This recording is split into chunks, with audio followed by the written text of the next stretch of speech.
Verso 20, dice la palabra de Dios: la ley, pues, se introdujo para que el pecado abundara. ¿Para qué se presentó la ley o los mandamientos? Para que el pecado abundara. Es decir, cuando una persona está en prédicas constantemente de la ley, lo que le está presentando a la gente es cómo mantener su vida en pecado, porque la ley lo que hace es un reflejo de la condición humana. Dice, pero cuando el pecado abundó, sobreabundó la gracia. Cuando el pecado abundó, sobreabundó la gracia. Porque así como el pecado reinó para muerte, así también la gracia reinará por la justicia para vida eterna mediante Jesucristo, Señor nuestro. Amén. La palabra abundar, la palabra aquí abundar en nuestra lengua regular, diferente a la original donde o cuando se escribió este texto en griego, hace una diferencia. Cuando dice, cuando el texto 20, la ley pues se introdujo para que el pecado abundara. Esa palabra abundara es de la raíz griega pleonazo, con acento en su última vocal, pleonazo, que quiere decir aumento. Pleonazo es aumento. Y cuando hace mención a la sobreabundancia, que cuando dice sobreabundó, es de la raíz griega uperperisiu. Uperperisiu, es decir, que en el lenguaje griego hace una diferencia entre aumentar y superaumentar. La palabra uper es del castellano super, es superabundante. Cuando el pecado abundó, la gracia se hizo más grande. Amén. La gracia se hizo mayor. Hay un erudito griego que tradujo el Nuevo Testamento en su lenguaje más coloquial, en la lengua griega, y él dice respecto a este texto, un hombre, usted lo puede buscar por internet, Nuevo Testamento de Kenneth Woods, Nuevo Testamento de Kenneth Woods. Él traduce este texto de la siguiente manera: donde el pecado existía en abundancia, de la gracia había sobreabundancia, y luego se le añadió algo más. Amén. ¿Están atentos? Donde el pecado existía en abundancia, de la gracia había sobreabundancia, y luego se le añadió algo más. No es que pequen para que la gracia abunde, sino que la vida humana es tal que el ser humano está expuesto a fallar aquí y allá de manera constante, porque esa es la naturaleza del hombre, esa fue la herencia de nuestros primeros padres. La Biblia nos dice en Romanos 3:23 que todos pecamos, todos estábamos bajo una naturaleza de pecado. Por cuanto todos pecamos, estamos destituidos de la gloria de Dios. Amén. En 1 de Juan capítulo 1, verso 8 y verso 9 y verso 10 dice que si nosotros decimos que no pecamos, que no tenemos pecado, hacemos a Dios mentiroso. La verdad no está en nosotros. Le contradecimos la verdad. No quiere decir esto que nosotros somos pecadores flagrantes, porque la sangre de Jesucristo limpió nuestros pecados por la fe. Amén. Quitó nuestros pecados por la fe. El asunto es cómo nosotros o cómo tú ves tu vida de pecado, tus fracasos, cómo la gente interpreta sus fallas, sus errores. Hay gente que vive en el pasado, hay gente que vive con una carga de los errores que cometió en el día de ayer, los errores que cometió años pasados, y todavía tienen esa pesada carga sobre sus hombros. Tienen esa carga de males en su conciencia. No han sido puestas a los pies de la cruz, porque dicen, tal vez si no hubiera tomado yo aquella decisión, si no hubiera yo hecho amistad con tal persona, si no hubiera yo hecho aquello, no me estaría pasando esto. Y sus males presentes siempre lo están llevando a hechos que cometieron en el ayer. Dice, cuando se les presentó un día malo, dijo, este asunto me está sucediendo, debe ser por tal cosa que hice hace unos meses o hace unos años. Y siempre están buscándole como la raíz de lo mal que le pasa en su diario andar. Pero recordemos que cómo ve Dios nuestro pecado, cómo ve Dios nuestra vida de pecado. Dice que Él, Dios, el Padre, cargó en el Hijo los pecados nuestros. Dios Padre cargó en Jesucristo todos nuestros pecados, para que nosotros caminemos en libertad, sabiendo de que Dios Él castigó mis pecados en el cuerpo de Jesús. ¿Cuándo muere Jesús? ¿Cuándo muere Jesús? Hace 2000 años en nuestro tiempo, hace aproximadamente 2000 años. Pero Cristo muere por los pecados pasados, presentes y futuros. Nosotros estamos de la muerte de Cristo en el futuro. Pero ya Dios había cargado en Cristo los pecados nuestros. ¿Lo pueden ver? Amén. El sacrificio de Cristo quedó en la eternidad, la sangre de Cristo quedó en la eternidad para que nuestros pecados fueran quitados cuando la gracia se revela en mi vida y yo por la fe me coloco bajo esa gracia, bajo la sangre de Jesús. Ya Dios no me ve en pecado, sino que me ve bajo la poderosa sangre que su Hijo derramó y me ve justificado. Amén. Entonces Dios no es que es blando con el pecado. Dios no es que pasa por alto los errores del hombre. Porque si Dios pasara por alto los errores y el pecado del hombre, entonces Dios no sería santo, Dios no sería justo. Pero Dios castiga el pecado, Dios abomina el pecado, pero Él envió a su Hijo para que ese pecado, esas faltas, esos errores fueran castigados, y se castigó en el cuerpo de su Hijo Jesús, para que nosotros vivamos en el presente libres, con nuestra conciencia bien agradecida y con la verdad bien establecida en nuestro corazón de que somos hijos de Dios, amén, que tenemos herencia en el reino de los cielos. Una palabra que marcó lo espiritual, estando Cristo en el Calvario, después de haber sido maltratado tan terriblemente, Jesús se cuidó muy bien para presentarse como la ofrenda perfecta en el altar, sin pecado, sin ningún tipo de enfermedad. Un hombre de 33 años en plena juventud se ofrece para recibir el castigo que el hombre merecía recibir.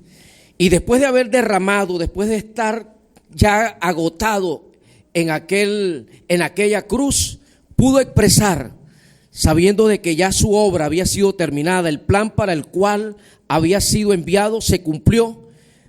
Dijo una poderosa palabra: consumado es. Amén. Padre, terminé lo que me encomendaste y lo terminé con éxito. Cuando Él dijo consumado es, ya terminó la obra, dice que el velo del templo, donde entraba el sacerdote para ofrecer sacrificio de acuerdo a la ley, se rasgó. Era el lugar donde el sacerdote era el único que podía entrar y comunicarse, tener relación con el Padre, con Dios. El pueblo quedaba fuera de ese lugar, llamado el lugar santísimo. Dice que el velo se rasgó de arriba a abajo. La sangre de Cristo abrió ese velo que separaba el resto de la humanidad con el Dios santo. Amén. Esa misma sangre que rasgó aquel velo es la misma sangre que quitó nuestros pecados. Amén. Y como quitó nuestros pecados, porque Dios castigó en Cristo el pecado nuestro, nosotros podemos entrar ahora confiadamente al trono de la gracia de Dios. Hebreos capítulo 4, verso 16 dice: acerquémonos confiadamente. ¿Dónde? Al trono de la gracia, porque ya no es a través de un sacerdote. Usted no necesita venir ante mí. Yo puedo orar por usted para ayudarlo en alguna situación y lo hacemos, amén. Lo hacemos, pero usted como hijo de Dios tiene acceso a la presencia de Dios donde quiera que se encuentre para encontrar gracia de Dios y la ayuda necesaria para el asunto, para la circunstancia que tú estás viviendo. Acerquémonos confiadamente al trono de la gracia para hallar misericordia y encontrar gracia para el oportuno socorro. Amén. Alabamos a Dios. Dios es bueno, amén. Gracias, Señor, por tu bondad. Gracias, Señor. En esa área, ya nosotros hemos sido limpios en la sangre de Cristo por recibirlo a Él como nuestro Señor y Salvador. La sangre de Cristo está sobre nuestras vidas. ¿Cómo crees que te ve Dios? ¿Cómo crees tú que te ve Dios? Te ve a través de la sangre de su Hijo.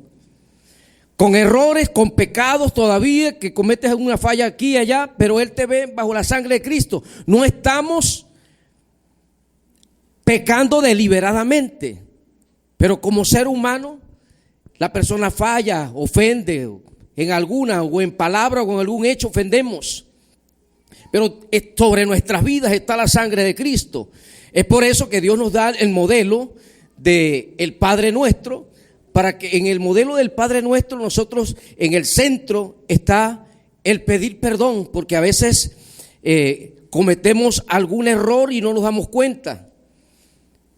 Usted lo hace como lo hace aquel programa famoso que decía: fue sin querer queriendo.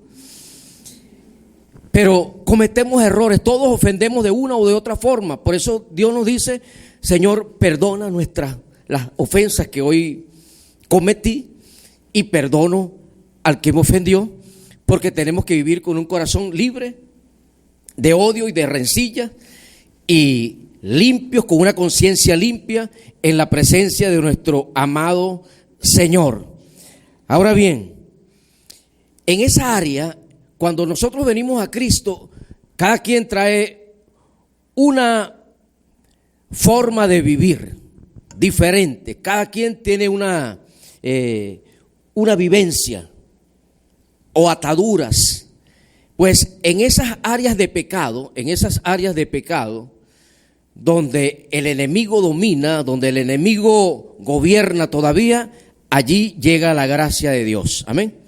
Cuando el pecado estaba en tu vida, estaba en abundancia, llegó la gracia de Dios de manera más grande para ayudarte en esa área más débil. Amén.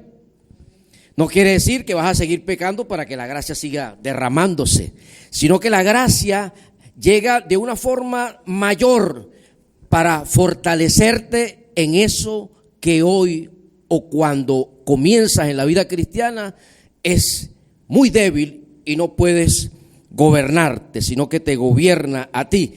En esa área débil viene la gracia de Dios para fluir y fortalecerte. Amén. Entonces, la gracia de Dios viene para, en tu área más débil, para levantarte. En el nombre de Jesucristo. Recordemos, y esto se lo hablé el miércoles, a los que estuvieron el miércoles también, en el servicio de oración, que siempre la iglesia toda está invitada para orar juntos. El ejemplo de Pedro. Recuerden que Pedro, Dios le había dicho: sobre esta roca edificaré mi iglesia, y a ti te doy las llaves del reino, y todo lo que ates en la tierra será atado en el cielo. Pero Pedro era de un carácter reactivo. Él le dice: Señor, yo nunca te negaré. Cuando Jesús está por ser entregado, está por entregarse él voluntariamente para ser crucificado, porque recuerden que nadie le podía quitar la vida a Jesús, porque él no había pecado en él, la muerte no lo podía tocar. La muerte entra cuando el pecado está presente, pero la muerte huía de Jesús, no lo podía tocar. Él se entrega voluntariamente para ser el sacrificio y la ofrenda delante de la presencia de Dios. Él le había dicho a Pedro: tú que dices que no me vas a negar no una vez, no, me vas a negar 3 veces, y después de esto sonará la alarma, un gallo cantará, y te darás cuenta de estas palabras que te estoy profetizando. Pedro dice: eso no va a pasar. Pedro se creía fuerte, se creía con fortaleza. Dice: podrán negarlo todos los que están alrededor, pero este no lo va a negar. Yo soy fuerte, soy valiente. Cuando comenzó el proceso, vio lo que le estaban haciendo a Jesús, el miedo comenzó a atacarlo, y efectivamente en 3 ocasiones lo negó, y lo negó con maldición, lo negó de manera bochornosa, que palabras de maldición salieron de la boca de Pedro, y la gente que estaba alrededor dijo: no, este no es discípulo de Jesús, un discípulo de Jesús no habla de esa manera, esas palabrotas que salieron de ese hombre no salen de un discípulo de Cristo. Recuerden también que cuando Jesús resucita después, cuando Jesús muere y a los 3 días resucita, una semana después él se le presenta a los discípulos en el mar de Galilea. Ellos están agotados allí trabajando, y Jesús se aparece una mañana y los invita a la orilla, les prepara un desayuno, un pescado a la leña, y comparte con ellos. Mientras está compartiendo con ellos aquel desayuno, se acerca a Pedro y le dice: Pedro, ¿me amas? Recordemos también que cuando el primer día que Jesús resucita, se le presenta, las mujeres fueron más hábiles y llegaron a la tumba, y habían ángeles allí para darles un mensaje. Y los ángeles que estaban allí le dijeron a las mujeres: el que ustedes vienen a buscar no está aquí, ha resucitado. Marcos capítulo 16, verso 7. Pero les dio un mensaje a las mujeres. Le dijo: vayan y le dicen a los discípulos que Jesús resucitó. Y le recuerdan a Pedro. Es decir, hizo énfasis en Pedro, porque ¿quién era el que se sentía más avergonzado de los discípulos? ¿Quién era el que lloró amargamente después que el gallo cantó? Lloró amargamente, arrepentido por lo que había hecho. Había negado a Jesús, había ofendido su nombre, había hablado maldición del nombre de Jesucristo. Él creyó que ya su vida no podía llegar a ser lo que Jesús había prometido con él, que sería uno de los pilares de la iglesia. Se sentía que lo que Jesús había pronunciado no se cumpliría jamás en su vida. Pero Jesús, cuando resucita y tiene el encuentro con ellos, con los 11, porque recuerden de que Judas se había ahorcado, él le dice a Pedro a solas allí, en el libro de Juan: Pedro, ¿me amas? ¿Y qué le responde Pedro? Sí, Señor, yo te amo. Y le da una encomienda. Dice: apacienta mis corderos. Se lo dice por segunda vez: Pedro, ¿tú me amas? Y él le dice: Señor, yo te amo. Le dice: cuida mis ovejas. Por tercera vez: Pedro, ¿me amas? Apacienta mis ovejas. Es decir, cuando dice apacienta mis corderos, le está diciendo: cuida de los creyentes nuevos, de los bebés que están llegando a la iglesia. Y cuando le dice apacienta mis ovejas, les está hablando de los creyentes mayores. Pero en el centro, entre cuidar los bebés espirituales y los que ya tienen un mayor crecimiento en la fe, está cuida mis ovejas. Le está dando la responsabilidad de un pastor de cuidar del rebaño. El que lo había negado, el hombre que lo había negado, le está reafirmando hoy, le está reafirmando en ese día su asignación. Lo que hiciste no determina lo que yo dije que ibas a hacer. Amén. En la mayor debilidad, Dios se manifiesta con fortaleza. Amén. Y 50 días después, en la fiesta de Pentecostés, 50 días después, ese Pedro que había maldecido, que había hablado mal, que había negado a Jesús, por esa misma boca, por esos mismos labios, se levantó y pronunció un discurso, una predicación que 3,000 personas recibieron a Cristo. Amén. Lo que el diablo, lo que la mentalidad o la conciencia le puso para creer que ya había sido derrotado, que su plan o propósito no podía llevarse a cabo, la gracia de Dios lo alcanzó. La gracia llegó en su momento más débil, porque Pedro ya había abandonado la asignación. Pedro dijo: no, ya yo como discípulo para llevar el mensaje de salvación no sirvo, yo me voy nuevamente a lo que era antes, a la pesca, a lo que era antes de conocer a Cristo. Y se llevó, como tenía influencia, se llevó a otros discípulos y estaban en el trabajo anterior. Y Dios le dijo: yo te dije que tú ibas a ser, era pescador de hombres, ibas a traer almas a los pies de Jesucristo. Y para eso es la asignación. Cuando él se creyó que ya sus fuerzas no eran nada, que su vida estaba anulada, la gracia de Dios vino y lo restauró. Amén. Y se convirtió en uno de los hombres más poderosos de la primera iglesia, de los primeros hombres de Dios en el ministerio de Jesús después de él haber ascendido. Hay otro ejemplo aquí usted me puede decir hoy, vamos a buscar 2 Corintios capítulo 12, verso 7. Usted me puede decir: el problema mío no es el pecado, el problema mío es el afán, son el día a día. La situación del país. El problema mío es los afanes, son las situaciones que vivo en el presente, en el país donde estoy, porque estamos en un país donde no escapamos a lo que pasa en el área económica, que es una de las que más pega. Cada día, ¿qué pasa con la moneda venezolana? Va hacia abajo, se va devaluando. Y la gente se preocupa. Lo que podía comprar hace una semana ya no lo puede comprar hoy. Tiene que tener más bolívares. Lo que puede comprar hoy ya no lo puede comprar mañana. Y hay un afán. Asuntos en familia que están pasando, asuntos que pasan en casa, y las personas quieren que exista una intervención de Dios. Se ve débil ante la situación que pasa de desacuerdos en familia. Allí Dios se presenta con su gracia para que nosotros nos declaremos en sus manos y Él pueda obrar como Él quiere y como Él desea. 2 Corintios capítulo 12, verso 7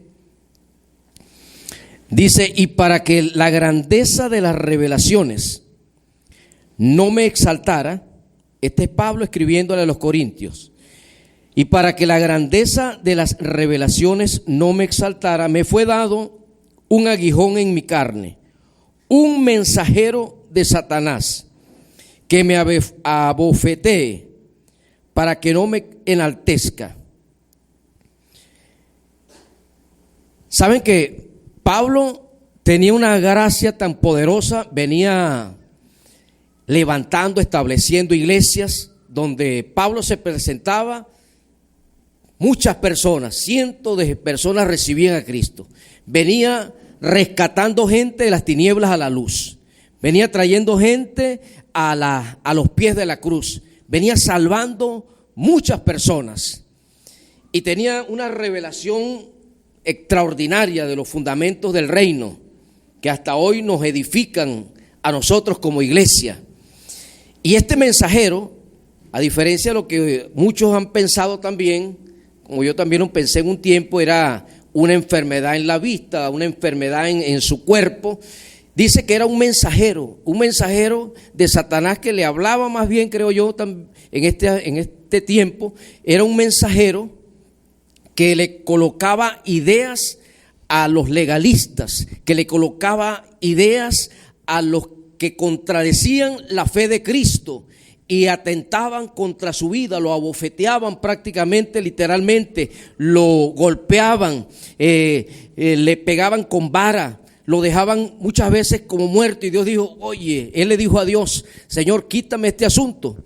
Y Dios le sigue diciendo aquí la palabra, respecto a lo cual 3 veces he rogado al Señor que lo quite de mí. Y me ha dicho, bástate mi gracia, porque mi poder se perfecciona en la debilidad. Por tanto, me gloriaré. No quiere decir esto que una persona débil sea una persona como con condiciones para mantenerse fuerte. Este asunto es si la persona decide someterse y ponerse bajo la gracia, bajo la cobertura de Dios.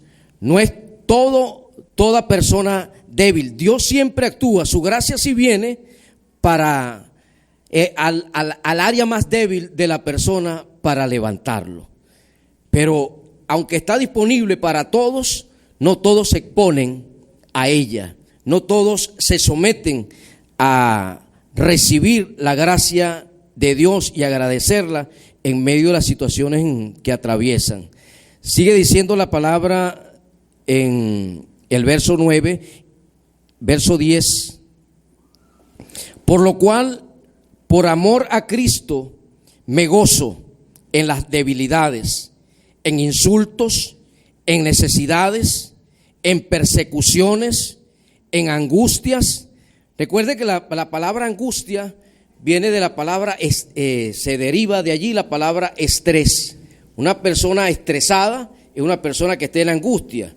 Y una persona estresada es como sometida bajo un lugar estrecho. Colocar a alguien en un lugar muy estrecho, como los cuentos o las historias o los testimonios que dicen algunos presos políticos que han pasado, que los colocan en una celda pequeñita de medio metro, de 1 metro, y los tienen por tiempo allí en esa condición. Es aprisionar a alguien en un lugar estrecho. Hay gente que la condición que viven se sienten estresados, como que si algo los estuviera aprisionando. Los aprisiona la economía, los aprisiona la vivencia que tienen con los hijos, los aprisiona la situación país y viven en angustia. Pablo decía, en insultos, en necesidades, en persecuciones, en angustia. Todas estas descripciones que está dando Pablo aquí son negativas, porque cuando soy débil, entonces soy fuerte. Amén. Cuando soy débil, entiendo que por mis fuerzas naturales no puedo salir de ciertos asuntos. Me someto y me rindo ante la presencia de Dios, porque sé que Él espera que a ese punto llegue para manifestarse en mi vida, donde no existan el orgullo, donde no esté la altivez, donde no esté pensando que es por mis habilidades. Porque mientras yo crea que por mis habilidades yo puedo superar, como las personas que se ponen a leer libros de positivismo, de pensar positivo, y de esto se ha sacado una cantidad de cosas, que vibraciones, los que leen, hay un libro de una famosa, yo leí una parte, pero después vi que ese asunto era diabólico, de una mujer aquí en Venezuela que habla de la metafísica cristiana, Connie Méndez. Y Connie Méndez comienza con palabras de Dios, cita textos de la Biblia, pero después comienza a hacer invocaciones a espíritus, a colores, asuntos que no son bíblicos, llamando demonios para que se entronen en su vida, y habla muchísimo del poder de la mente. La fe no es pensamientos positivos para darle elogio a la mente. La fe es confiar en la grandeza, en el amor y en la soberanía de Dios, colocando mi confianza en Él, no en mí. Amén. Entonces todos estos pensamientos vienen para distorsionar la mente del hombre y hacerlo prácticamente su propio Dios, hacerse prácticamente Él su propio Señor, su propio Dios. Aleluya. Entonces, la palabra de Dios es la que tiene que estar en abundancia en nosotros. Esos libros que tratan de endiosar nuestros pensamientos, Dios nos dio una mente privilegiada, pero no para que le rindamos honor a nuestros pensamientos y nos rindamos a Él y que por nuestra mente y que si pienso de esta manera así, pero estás obviando a Dios. Y cuando sacas a Dios de la ecuación, su gracia no fluye. Su gracia no fluye. Hay personas que, movidas por este asunto, reciben ciertos beneficios porque el diablo lo que busca es engañar a la gente. Busca engañar a las personas para que se mantengan fuera del camino, fuera de la gracia salvadora, fuera del fluir de la presencia de Él. Dios desea que nosotros nos rindamos y cuando ya no haya fuerza, Él viene para manifestarse y que la gloria enteramente sea de Él y para Él. Amén. El libro de Génesis nos narra una historia que nos da luz a lo que les estoy hablando, acerca del padre Abraham. Génesis capítulo 17, dice la palabra: Abraham tenía 99 años de edad cuando se le apareció Jehová y le dijo: yo soy el Dios todopoderoso, anda delante de mí y sé perfecto. Recuerden que el primer hijo de Abraham lo tuvo a los 86 años. Todavía tenía algo de fuerza el viejo. 86 años. Y tuvo un hijo. No con Sara, porque él pretendió ayudar a Dios en la promesa que Dios le había dado. Y vivió su proceso. Estuvo con una de sus criadas, con Agar. A los 86 tiene a Ismael. Pasaron 13 años. 13 años más tarde, 99, ya Abraham no podía sembrar hijos. Ya humanamente Abraham estaba para sembrar hijos como muerto. Su naturaleza estaba nula, cero. Allí se le aparece Dios. ¿Cómo está su naturaleza? Débil, en cero, nada. Dice Abraham, 99 años, la voz de Dios, y Dios se le aparece. Abraham conocía a Dios como el poderoso de Israel. Pero aquí es la primera vez que se menciona la palabra El Shaddai, en hebreo, El Shaddai. No solamente poderoso, sino el Dios todopoderoso. Amén. El todopoderoso Dios, el omnipotente Dios, para el cual no hay nada imposible. Anda delante de mí y sé perfecto. Pero Abraham dijo: ya yo no puedo, ya yo estoy nulo. Dios dice: ahora es que yo voy a comenzar contigo. Amén. Ahora es que yo comienzo contigo. Cuando él ya no tenía posibilidades de darle gloria a su naturaleza humana, Dios se le presenta como el Todopoderoso. En esa situación que tú estás, que tú dices: oye, es que mis fuerzas aquí están en cero, yo no puedo doblegar este asunto. Pues, pero tiene que revelársete la palabra de que Él es el Shaddai presente, el Todopoderoso Dios. Y tú decirle: Señor, yo no puedo, pero sé que tu gracia en mi vida sí lo puede hacer. Amén. Tu gracia en mi vida sí me puede ayudar a levantar en esta condición que para mí no hay ningún tipo de fortaleza, de fuerza para avanzar. En ese asunto más débil, en nuestro punto más débil, es donde Dios viene y te ayuda. Hay personas que no pueden dejar el licor, que no pueden dejar la droga, que están sumidos en ese vicio. Pero cuando tienen un encuentro con la gracia de Dios, las cosas cambian. Y Dios comienza un proceso de restauración, de regeneración, de restitución de lo que el diablo les quitó. Y Dios viene a manifestar a través de su gracia bendiciones hasta que sobreabunden. Amén. Cuando Jesús exclamó el consumado es, las puertas que estaban cerradas en el cielo para nuestra vida se abrieron todas. Se abrieron todas, consumado es, se abrieron todas las puertas de bendición hacia los hijos de Dios. Amén. Entonces la bendición de Dios, todas esas puertas de bendición están esperando que nosotros nos rindamos a Él, que nuestras fuerzas digan: Señor, yo no puedo, pero sé que tú en mí sí puedes hacerlo. Y yo me someto y usted busca. Hay gente que no tiene fuerzas para orar, que se le hace difícil orar, no solamente al asistir a la iglesia, sino en su vida personal, en su vida individual. Orar 10 minutos, 15 minutos parece algo eterno. Y dice: wow, ¿qué va? Se aburre y comienzan otros pensamientos allí. No hay disciplina y pasan los años y la gente en el mismo patinaje, en el mismo lugar. Deja que la gracia de Dios te ayude en tu mayor debilidad. Amén. Ríndete a Él y dice: Señor, yo en este asunto no puedo, pero decláralo con tu boca. Dile a Dios, ríndete ante Él. Yo no puedo constituirme en un guerrero en el ejército, pero deseo. Quiero ver a mi familia rendida a tus pies. Y sé que este asunto no es humano, esto es un asunto espiritual. Y tu gracia sobre mí me va a ayudar a mantenerme en intercesión, en oración, hasta ver la gloria de Dios derramada en mi casa, en mi familia. Pero es por la gracia de Él.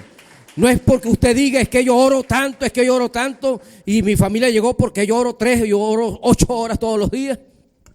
Es la gracia de Dios que viene sobre tu vida para fortalecer esas áreas débiles que deben estar fuertes. La iglesia tiene que estar con una columna de oración bien firme en sus vidas espirituales, amén, para caminar en victoria constantemente. Pero eso, ¿cómo se logra? Sometiéndote a la gracia. En tus áreas más débiles, Dios viene. En esa área de pecado, en ese vicio, esa adicción que tienes, en tu área más débil, la gracia de Dios viene para llegar a ese punto, para llegar a ese lugar y sacarte. Porque hay personas que son hipócritas. Sabía que la persona estaba en vicio, y lo confrontaba y le decía: tú estás en este asunto, estás en droga. Y me decía: no, yo no estoy en droga. Era hipócrita. ¿Qué es un hipócrita? Alguien que finge lo que es realmente. Entonces estaba en su posición de hipócrita, no se colocaba en su posición natural, en su posición como es. Dios quiere que nosotros nos pongamos delante de Él en la posición correcta, amén, como somos, no en la posición de hipócrita. Y añadimos algo más a veces a esa posición de hipócrita: aparentamos algo. Dios quiere que dejemos de aparentar, porque tal vez nosotros pensamos que si aparentamos, Dios va a tener misericordia. Y Dios no actúa donde la mano del hombre está moviéndose. Dios espera que nuestras fuerzas estén completamente rendidas a Él. Recuerden el caso de la mujer extranjera que tenía un problema con una hija. La hija estaba endemoniada, la hija estaba como loca. Y ella sabía que era una perturbación demoníaca que tenía la hija. Escuchó de Jesús, pero no era judía. Y había escuchado que la palabra era para el pueblo judío. Y se le acerca aparentando, hipócritamente, haciéndose pasar por judía, diciendo: mi hija está gravemente atormentada por un demonio, ven y libérala. Y Jesús la ignora, no le hace caso, hasta que ella reconoce y dice: aún los perrillos, aún los extranjeros pueden comer las migajas que caen de la mesa de los amos. Y Jesús le dice: hoy grande es tu fe, porque ella ya dejó de aparentar que era judía, se colocó en la posición correcta, extranjera, y la gracia de Dios la alcanzó. Amén. ¿Qué es lo que Dios busca de la gente? Sinceridad. Como la canción de Rabito, sinceridad es lo que busca Dios de la gente, que usted sea sincero, y en la sinceridad la gracia de Dios se derrama. Cuando hay gracia, cuando hay sinceridad, la gracia de Dios va a fluir y te va a levantar. La gracia de Dios viene porque la gente cree que si se expone ante la familia o ante el mundo, va a quedar en un estado de señalamientos, de críticas, de murmuraciones. Dios desea levantarte de allí, y en el lugar que estás, Dios no se olvida. Dios dice la palabra en el Salmo 103 que Él es el que rescata nuestras vidas de lo más profundo, del hoyo. Dios baja hasta el lugar bajo donde nosotros estamos y nos levanta. Amén. Dios no se aleja cuando la persona está en lo más bajo. Él viene a socorrernos cuando nosotros clamamos a Él desde ese lugar bajo, y su gracia y su mano te levanta para llevarte a los lugares más altos, de mayor bendición, de mayor gloria. Amén. Pero tenemos que reconocer nuestra condición y expresar sinceramente delante de Dios, exponer delante de Dios nuestro corazón. Hay personas que creen que están marcados para cosas malas.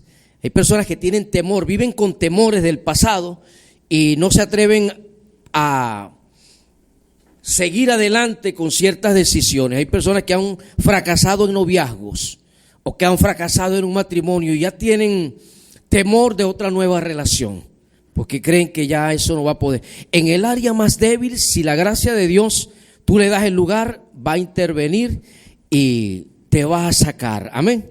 En el área más débil, Dios es el que puede hacer de lo que tú no logras con tus propias fuerzas un milagro sobrenatural en tu vida. El apóstol termina con una carta, expone en el libro de Romanos capítulo 8 verso 33.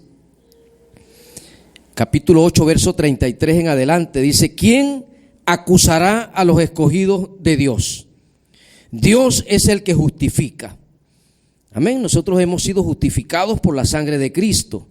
¿Cómo nos ve Dios? Como si nunca hubiésemos pecado. ¿Quién es el que condenará? Cristo es el que murió. Cristo es el que resucitó, el que además está a la diestra de Dios Padre, el que también intercede por nosotros. ¿Quién nos separará del amor de Cristo? Tribulación, vida estresante, desesperanza, persecución, hambre, desnudez, peligro, espada. Como está escrito, por causa de ti somos muertos todo el tiempo, somos contados como ovejas de matadero. Antes, en todas estas cosas, somos más que vencedores. En toda situación que nosotros pasemos como seres humanos, tenemos una palabra, que somos más que vencedores. Amén. Cristo llevó el castigo para que nosotros llevemos la victoria. Amén.